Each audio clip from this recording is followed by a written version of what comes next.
aqui foi redução de custo. Bom, além da ZX, eu tive a imensa e grata oportunidade de ser professor da Paula Belusa. Vocês devem conhecer. Foi presidente da Microsoft aqui no Brasil. Foi presidente agora ela é presidente da eBanks, que é uma fintech, que para mim não tem nada de fintech mais. Eu lembro que na época que eu estava lá na fundação, dando aula para a Paula, aquela coisa toda, eu comecei a falar de Venture Builder, tempo para as pessoas inovarem. Ela levantou a mão e falou assim: "O professor queria contar um caso. Quantos anos você tem?" Falei: "X." "Professor, qual foi o primeiro computador que você teve na vida?" Falei: "Cara, um Pentium." Vocês lembram disso? Pentium 286. Eu apertava o botãozinho do turbo, fazia um barulho horrendo, queria conectar a internet. Vocês lembram que a linha era de escada? Conectei. E eu lembro que eu baixava música no Napster. Tem muita gente jovem aqui. Na minha época de Napster, eu baixava uma música por noite, todas as músicas e todos os vírus correlatos, né, para desespero da turma lá de casa. Meus pais, então. Meu pai é engenheiro, Petrobras, aquela coisa toda. E a Paula levantou a mão para falar disso e falou: "Professor, você deve relembrar também que nessa época a gente comprava CD, pacote, Windows, Word, Office, Access, etc. E assim vai. Vocês devem relembrar que nesse meio do caminho a Microsoft começou a sofrer. Quase quebrou por não conseguir antecipar uma mudança de mercado que se chama cloud." E aí vem a brincadeira quando ela trouxe o depoimento, a própria Paula, né? Eles mudaram a liderança, saiu Steve Ballmer, um cara extremamente financista. Eles dão lugar para o Satya Nadella, que era um cara de infraestrutura tecnológica, mas não pela infra. Olha a frase que ele publicou no RI deles lá, RI, Relacionamento para Investidores. "Embora tenhamos visto um grande sucesso, estamos com fome de fazer mais. Nossa indústria não respeita a tradição, só respeita a inovação." Agora que é o barato, ó. "O grande desafio é unir as habilidades hardcore da engenharia com visão de negócio, crescimento e uma cultura para experimentação de novos modelos de negócio." Venture Builder. Necessariamente, eu acho que a última frase que é a mais importante, né? Humildade. Acho que a gente está muito cheio de crenças e egos corporativos. Compartilhar mais, aprender mais para gerar crescimento. Em síntese, 10 minutos finais. Fico vendo a turma falando de inovação, de startup, etc. Vou fazer o famoso teste aqui com vocês, né? Quem que já foi no Cubo? Levanta a mão. Nem 20% da sala. Quem já foi no Habitat? Levanta a mão. Menos ainda. Quem que já foi lá no WeWork, em São Paulo? Quem que já foi no Raja Valley, em Belo Horizonte? Quem conhece o professor Nível Ziviani, que é catedrático da Universidade Federal de Minas, quem trouxe o Google para o Brasil? Olha lá, Raquel levantando. Wagner Meira, levanta a mão, Raquel. E assim vai. Como é que vocês querem inovar, gente? Pelo amor de Deus. Sabe a melhor técnica para inovar? Falando um bom português. A famosa TBC, vocês sabem o que é isso? Posso falar no bom português? Tirar a bunda da cadeira, pelo amor de Deus. Circular, tomar café, para vocês poderem aprender repertório. Tanto que quando eu falo de inovação, não adianta ir para o Vale do Silício. Eu fico vendo brasileiro tirando foto lá de frente para o Google, mas não sabe que a gente nem tem ITA aqui no Brasil com muita profundidade técnica. Conhecer a universidade, fundo de fomento, conhecer fundos, né, de corporate venture capital, ou seja, investimento corporativo, inovação, blá blá blá. Mas só para chamar a atenção para os queridos amigos da Red aqui, né? Isso aqui é do Sandro, tá? Ninguém começa a fazer inovação para fora se não sabe o que é inovação para dentro de casa. Tem uma coisa que se chama capacidade de absorção de conhecimento, o básico da inovação. E agora virou fluff. Vamos lá, trabalhar com startup, com universidade, etc. E a taxa de erro desses projetos está lá nas alturas. Faz dentro de casa primeiro, depois procura pro lado de fora.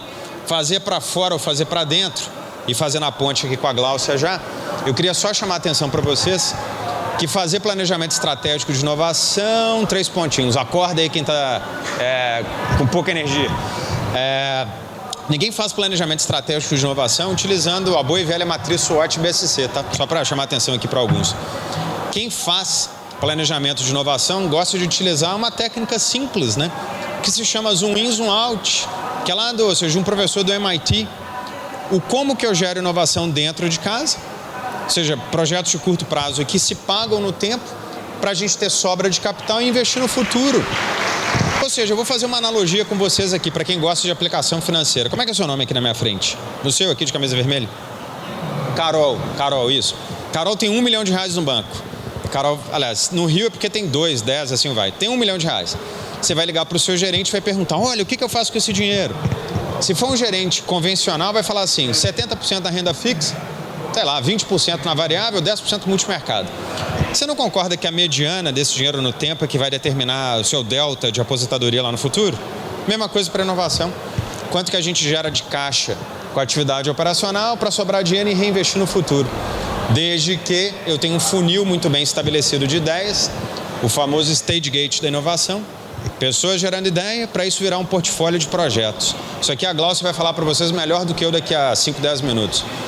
Ou seja, o famoso modelo do escopo, prazo e custo. PMI, não muda nada.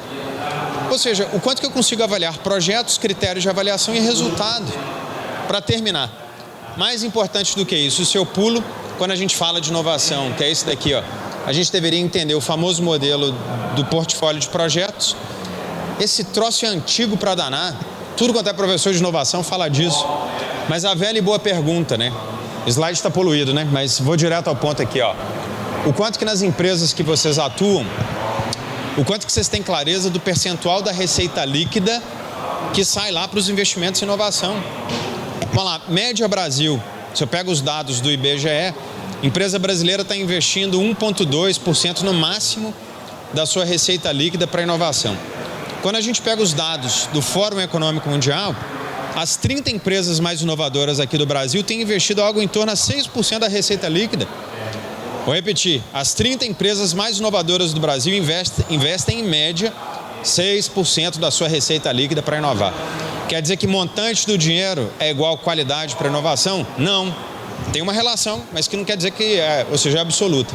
Porque se eu tenho esse dinheiro, a pergunta é, como é que eu gerencio esse portfólio de projetos aí, ó, sua aposentadoria, Carol? Empresa tradicional, muito dinheiro em melhoria de processo, algum dinheiro aqui para fazer desenvolvimento de produto e serviço, algum dinheiro para fazer avanço tecnológico. Startup, por natureza, é invertido, né? Deixa eu só trazer um papo de fundo aqui para falar como se eu fosse a Red aqui por um minuto. Cuidado com esse negócio de startup que vocês estão escutando por aí, porque quem trabalha com dinheiro parrudo, tem visto por aí que é muito bom trabalhar com startup, mas é muito bom para o fundo, tá? Porque tem fundo de investimento que anda fazendo valuation lá nas alturas, não para, ou seja, remunerar a startup, não, é para remunerar o percentual lá da remuneração do capital do fundo. Ou seja, o que eu estou querendo dizer é que o nosso mercado brasileiro ele está um pouco, com todo respeito, prostituído. Eu acho que a gente tem que beber da água limpa, e essa água limpa se chama Boston, se chama, quem sabe, lá o Vale do Silício, onde tem startup boa e onde tem liquidez de dinheiro um pouquinho diferente do que a gente tem visto aqui.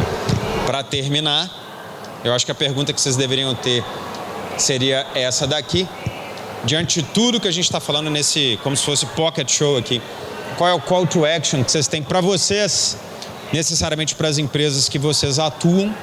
Ou seja, qual que é o repertório que eu deveria ter enquanto pessoa física para aprender mais sobre inovação e avançar com essa agenda? Opa, na minha organização, qual que seria o framework estratégico, portfólio de projetos, cultura, blá, blá, blá, que eu deveria ter para avançar com a minha pauta? Em síntese, saibam fazer uma boa pergunta. E para terminar, agora para passar a palavra aqui para o Jaci, esse daqui é um frame tradicional de quem trabalha com inovação. Termina aqui, já falei demais.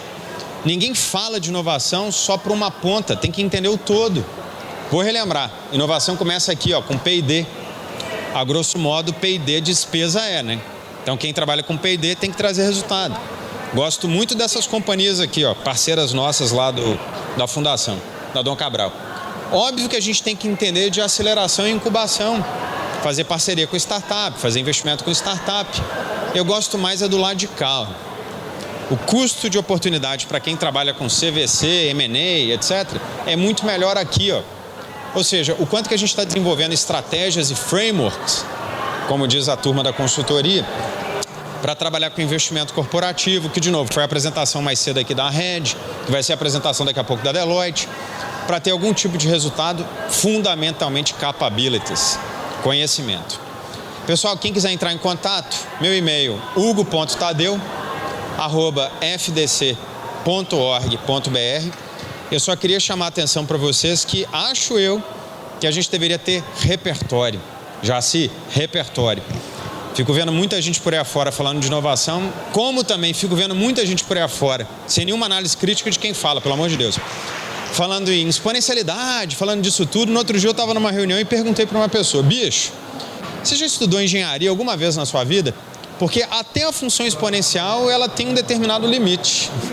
Então, assim, para a gente poder saber o que a gente fala, com qual a qualidade, com que profundidade, para gerar o resultado devido. Obrigado. Maravilha, Hugo.